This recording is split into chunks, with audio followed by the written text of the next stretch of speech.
Today's read aloud is Wemberly Worried by Kevin Hanks.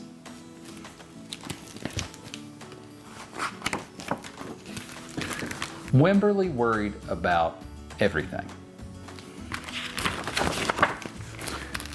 Big things, I wanted to make sure you were still here.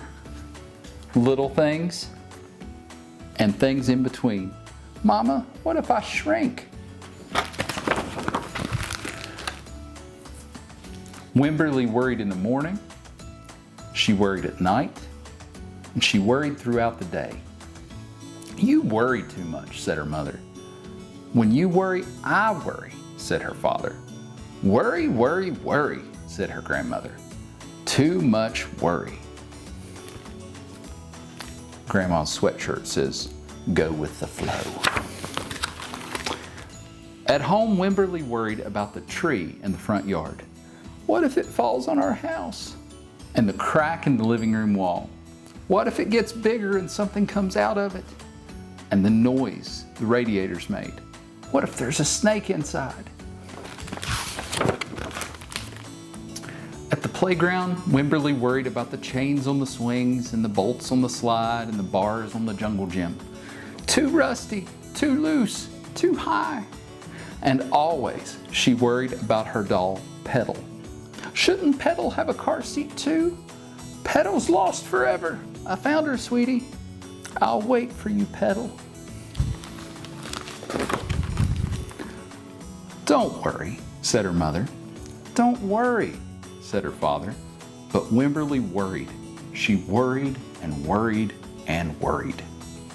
When Wemberly was especially worried, she rubbed Petal's ears.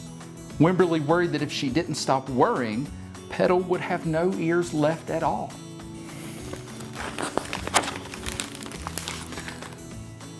On her birthday, Wemberly worried that no one would come to her party. See, said her mother, there was nothing to worry about. This is the best present ever. I wish I had my birthday today. But then Wemberly worried that there wouldn't be enough cake.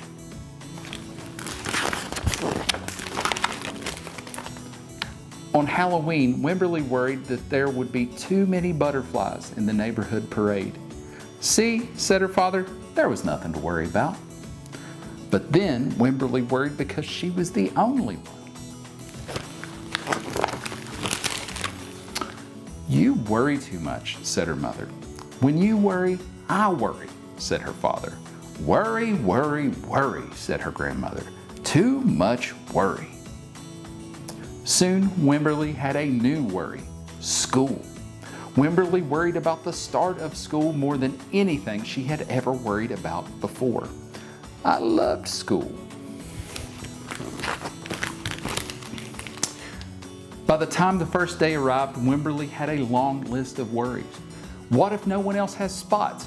What if no one else wears stripes? What if no one else brings a doll? What if the teacher is mean? What if the room smells bad? What if they make fun of my name? What if I can't find the bathroom? What if I hate the snack? What if I have to cry? Don't worry, said her mother. Don't worry, said her father. But Wemberly worried. She worried and worried and worried.